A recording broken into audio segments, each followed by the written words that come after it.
En España, millones de personas trabajan, pagan impuestos, cumplen con sus obligaciones financieras y, aún así, no logran estabilidad económica. No se trata de casos extremos ni de situaciones marginales. Hablamos de personas con empleo, ingresos regulares y una vida aparentemente ordenada. Sin embargo, cuando aparece una crisis, una subida de tipos, inflación, desempleo temporal o un gasto imprevisto, su situación financiera se vuelve frágil de forma inmediata. El problema no es únicamente cuánto se gana, es cómo se toman las decisiones financieras a lo largo del tiempo. La mayoría de los españoles cree que está haciendo lo correcto: pagar el alquiler o la hipoteca, tener algo de ahorro en la cuenta, evitar riesgos excesivos y esperar que, con el paso de los años, todo se estabilice. Esa lógica parece razonable, pero los datos muestran otra realidad.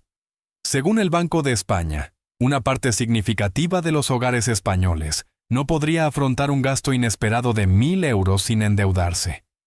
Al mismo tiempo, la tasa de ahorro de los hogares ha sido históricamente baja en comparación con otros países europeos, especialmente fuera de los periodos de crisis. Esto indica que el problema no es puntual, sino estructural. Las decisiones financieras que se toman de forma repetida no están construyendo estabilidad. Muchos confunden estabilidad con tranquilidad a corto plazo. Tener la cuenta corriente en positivo a final de mes se interpreta como una señal de buena salud financiera. Pero esa percepción ignora variables clave: inflación, pérdida de poder adquisitivo, dependencia de una sola fuente de ingresos y ausencia de planificación a largo plazo. Por ejemplo, con una inflación media del 3%, el dinero que permanece inmóvil en una cuenta sin rentabilidad pierde valor cada año. En 10 años, ese dinero puede perder cerca de un 25% de su poder adquisitivo, aunque el saldo nominal no cambie. Otro error común es delegar decisiones importantes en automatismos o en el sistema. Muchos trabajadores confían exclusivamente en la pensión pública futura, sin analizar si será suficiente. Otros asumen que una hipoteca es, por definición, una buena decisión financiera, sin evaluar el impacto real de los intereses a lo largo de 25 o 30 años. En ambos casos, la decisión no es consciente ni estratégica, es simplemente la opción más común. Además, existe una fuerte tendencia a reaccionar en lugar de planificar. Se ahorra si sobra, se invierte cuando haya más dinero, y se revisan las finanzas personales solo cuando surge un problema. Esta forma de actuar no es irracional, pero sí ineficiente. A largo plazo, pequeñas decisiones mal estructuradas tienen un efecto acumulativo mucho mayor que un error puntual. El resultado es previsible: ingresos que no crecen al ritmo del coste de vida, ahorro insuficiente, dependencia del crédito y una sensación constante de inseguridad financiera, incluso en periodos de estabilidad económica general. No es una falta de disciplina individual, sino una falta de decisiones financieras bien definidas y alineadas con objetivos de largo plazo. Antes de hablar de soluciones concretas, es necesario entender que la estabilidad económica no aparece de forma automática con el tiempo ni con el esfuerzo laboral. Es el resultado de una serie de decisiones clave que se toman, o no se toman, en momentos concretos. Identificar cuáles son esas decisiones y por qué son críticas es el primer paso para salir de este ciclo. Para entender por qué la falta de estabilidad financiera es tan común en España, es necesario analizar 3 factores que actúan de forma simultánea: la estructura de los ingresos, el comportamiento financiero cotidiano y la ausencia de un sistema claro de decisiones. Ninguno de estos elementos, por sí solo, explica el problema. Es su combinación lo que genera fragilidad a largo plazo. En primer lugar, la estructura de ingresos. Una gran parte de los hogares españoles depende casi exclusivamente de una única fuente: el salario. Esto no es una crítica moral, es una realidad económica. Cuando el 80-90% de los ingresos procede de una nómina, cualquier interrupción, despido, reducción de jornada, enfermedad, tiene un impacto inmediato. Además, Los salarios en España han crecido históricamente a un ritmo inferior al de otros países europeos, mientras que el coste de la vivienda, la energía y la alimentación ha aumentado de forma constante. El resultado es un margen financiero cada vez más estrecho, incluso para personas con empleo estable. El segundo factor es el comportamiento financiero. Muchas decisiones se toman de forma reactiva y no estratégica. Se gasta en función del saldo disponible, no de un plan. El ahorro se concibe como el dinero que sobra a final de mes, en lugar de como una prioridad estructural. Por ejemplo, una persona que gana 1.800 euros netos puede ahorrar 100 euros algunos meses y nada otros, dependiendo de gastos variables. A lo largo de un año, esa falta de consistencia hace que el ahorro total sea muy inferior al potencial real. Un caso típico. Una pareja joven en una ciudad media española con ingresos conjuntos de 3.200 euros netos. Pagan 1.100 euros de alquiler, 400 en suministros y gastos fijos, y el resto se distribuye entre alimentación, ocio y pequeños gastos recurrentes. Aparentemente, no viven por encima de sus posibilidades. Sin embargo, no tienen un fondo de emergencia estructurado ni una estrategia de inversión. Si uno de los dos pierde el empleo durante 3 meses, el equilibrio se rompe de inmediato y aparece el crédito como única solución. El tercer factor es la ausencia de un sistema financiero personal. La mayoría de las personas recibe consejos sueltos.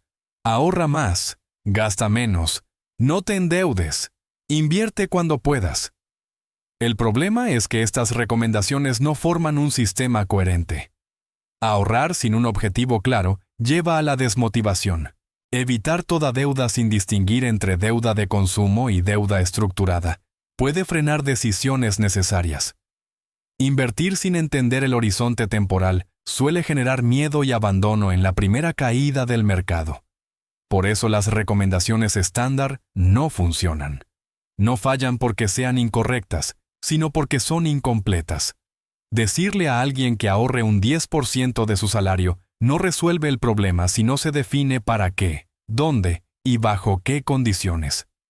Recomendar inversión a largo plazo no sirve si la persona no tiene liquidez suficiente para soportar imprevistos sin vender en mal momento. La estabilidad financiera no se construye con acciones aisladas, sino con decisiones conectadas entre sí. Sin una estructura clara, ingresos diversificados, reglas de gasto, prioridades de ahorro y una lógica de inversión. Incluso las buenas intenciones terminan diluyéndose. Entender esta dinámica es clave antes de pasar a las decisiones concretas que realmente cambian el resultado a largo plazo. Cuando se analiza la situación financiera de muchos hogares en España a lo largo del tiempo, aparecen una serie de errores recurrentes. No son errores espectaculares ni decisiones claramente irresponsables. Precisamente por eso son tan peligrosos. Parecen razonables en el corto plazo, pero generan consecuencias significativas a 5, 10 o 20 años vista. El primer error clave es no definir un sistema de ahorro estructurado. Muchas personas ahorran de forma intermitente, cuando el mes sale bien. El problema no es la cantidad inicial, sino la falta de continuidad. Ahorrar 100 euros algunos meses y 0 otros no es equivalente a ahorrar 100 euros todos los meses. En un horizonte de 10 años, la diferencia es sustancial. Si una persona ahorra 100 euros mensuales de forma constante, acumula 12.000 euros en 10 años, sin contar rentabilidad. Si lo hace de forma irregular y termina ahorrando una media de 50 euros mensuales, el resultado se reduce a 6.000 euros. La decisión no es económica, es de estructura. El segundo error es mantener el dinero inmóvil por miedo al riesgo. En España, una parte importante del ahorro permanece en cuentas corrientes o depósitos con rentabilidad cercana a cero. Con una inflación media del 3%, 10.000 euros pierden aproximadamente 3.000 euros de poder adquisitivo en 10 años. En 20 años, la pérdida supera el 45%. El coste de no decidir, invertir, no es visible mes a mes, pero es real y acumulativo. No se trata de asumir riesgos excesivos, sino de entender que la inacción también tiene un coste. El tercer error es utilizar el crédito de consumo como herramienta de equilibrio financiero. Financiaciones pequeñas, tarjetas y pagos aplazados se perciben como soluciones temporales. Sin embargo, a largo plazo erosionan la capacidad de ahorro. Por ejemplo, una deuda de 5.000 euros al 15%, TAE, amortizada en 5 años, genera más de 2.000 euros en intereses. Ese dinero podría haberse destinado a construir un fondo de seguridad o a inversión a largo plazo. El problema no es la deuda en sí, sino la decisión de usarla para cubrir desequilibrios estructurales. El cuarto error es posponer decisiones importantes hasta ganar más. Este es uno de los más comunes. Se asume que la planificación financiera empieza cuando los ingresos aumentan. La realidad es que los hábitos tienden a escalar con el salario. Una persona que no ahorra con 1.500 euros suele repetir el patrón con 2.200. La diferencia en resultados no viene del ingreso, sino del momento en que se toma la decisión de estructurar las finanzas. Si proyectamos estos errores a largo plazo, el impacto es claro. A 5 años, el efecto parece limitado. Algo menos de ahorro, algo más de estrés financiero. A 10 años, la diferencia entre una persona con sistema y otra sin él puede ser de decenas de miles de euros. A 20 años, esa brecha define si existe o no independencia financiera parcial, capacidad de elección laboral o tranquilidad ante imprevistos. La conclusión es incómoda pero necesaria. La mayoría de los problemas financieros no se explican por ingresos insuficientes, sino por decisiones postergadas o mal estructuradas. No tomar decisiones claras es, en sí mismo, una decisión con consecuencias previsibles. En la siguiente parte, analizaremos cuáles son las decisiones financieras que realmente cambian esta trayectoria. Resolver el problema de la inestabilidad financiera no requiere acciones radicales ni asumir riesgos innecesarios. Requiere tomar decisiones concretas y convertirlas en un sistema que funcione de forma predecible a lo largo del tiempo. La clave no es hacer más cosas, sino hacerlas correctas en el orden adecuado. La primera decisión estructural es separar el ahorro de la fuerza de voluntad. En la práctica, esto significa automatizar el ahorro justo después de recibir los ingresos. Por ejemplo, si una persona gana 1.800 euros netos al mes, decidir que 200 euros se transfieran automáticamente a una cuenta separada. El mismo día de cobro cambia por completo la dinámica. Ese dinero deja de percibirse como disponible para el gasto. No es una restricción psicológica, es una decisión operativa. Con el tiempo, el nivel de gasto se ajusta al ingreso restante, no al total. La segunda decisión es construir un fondo de seguridad con una lógica clara. Este fondo no es una inversión ni un ahorro genérico, es una herramienta de estabilidad. Su función es cubrir entre 3 y 6 meses de gastos esenciales. Si una persona tiene gastos fijos de 1.200 euros mensuales, el objetivo razonable está entre 3.600 y 7.200 euros. Este dinero debe estar en un instrumento líquido y seguro, aunque la rentabilidad sea baja. La estabilidad que aporta no viene del rendimiento, sino de evitar decisiones forzadas en momentos de estrés. La tercera decisión es asignar una función concreta al resto del ahorro. Una vez cubierto el fondo de seguridad, el excedente no debe permanecer inmóvil. Aquí entra la inversión a largo plazo, entendida como participación gradual en la economía, no como especulación. Invertir pequeñas cantidades de forma periódica reduce el riesgo de entrar en mal momento y suaviza la volatilidad. Por ejemplo, invertir 150 euros al mes durante 20 años, incluso con una rentabilidad media moderada del 5%, genera un capital significativamente mayor que ahorrar sin rendimiento. La mecánica es simple: tiempo, constancia y costes bajos. La cuarta decisión es establecer reglas claras sobre el uso del crédito. El crédito no debe utilizarse para cubrir gastos recurrentes. Su uso, si existe, debe estar ligado a decisiones estructurales y evaluadas en términos de coste total. Entender cuánto se paga realmente en intereses a lo largo del tiempo cambia la percepción del endeudamiento. Una decisión estable es aquella que reduce dependencia futura, no la que aporta alivio inmediato. Este conjunto de decisiones funciona porque no depende de predicciones económicas ni de mercados específicos. Se basa en controlar lo que sí es controlable: flujo de dinero, prioridades y horizonte temporal. No elimina los imprevistos, pero reduce su impacto. La estabilidad financiera no surge de acertar, sino de evitar errores sistemáticos y construir un proceso que funcione incluso en escenarios adversos. Si se ordena todo lo analizado hasta ahora, la estabilidad financiera no depende de una acción aislada, sino de una estructura sencilla y coherente. Esta estructura se apoya en 4 decisiones conectadas entre sí: priorizar el ahorro automático, protegerse frente a imprevistos, asignar una función clara al capital acumulado y limitar el uso del crédito a casos estratégicos. No es un modelo complejo ni requiere conocimientos avanzados, pero sí exige coherencia y continuidad. El funcionamiento del sistema es el siguiente. Primero, una parte del ingreso se separa automáticamente y deja de formar parte del dinero disponible para el gasto. Segundo, ese ahorro se dirige inicialmente a un fondo de seguridad, con un objetivo cuantificable, basado en los gastos reales. Tercero, una vez alcanzado ese colchón, el flujo de ahorro se redirige parcialmente hacia inversión a largo plazo, de forma periódica y con costes controlados. Cuarto, cualquier decisión de endeudamiento se evalúa en función de su impacto total en el tiempo, no por la cuota mensual. ¿Qué cambia con esta estructura en distintos horizontes temporales?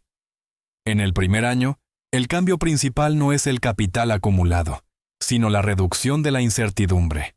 Tener un fondo de seguridad en construcción reduce la dependencia del crédito y permite absorber pequeños imprevistos sin desestabilizar el presupuesto. A nivel práctico, muchas personas pasan de reaccionar a planificar. A los 5 años, el efecto es más visible.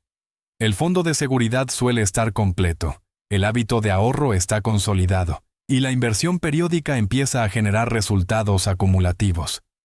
Aunque las cifras varían según ingresos, una persona que ahorra e invierte de forma constante puede acumular varias decenas de miles de euros entre ahorro e inversión. Más importante aún, su situación financiera deja de depender exclusivamente del salario mensual. En un horizonte de 10 años, la diferencia es estructural. El capital acumulado, combinado con la experiencia de haber atravesado ciclos económicos sin decisiones forzadas, ofrece margen de maniobra.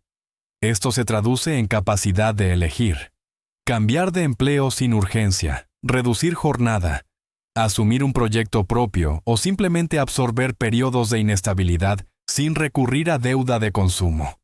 No es una promesa de riqueza, es una mejora medible en la calidad de las decisiones disponibles. ¿Qué se puede hacer de forma inmediata? 3 acciones concretas.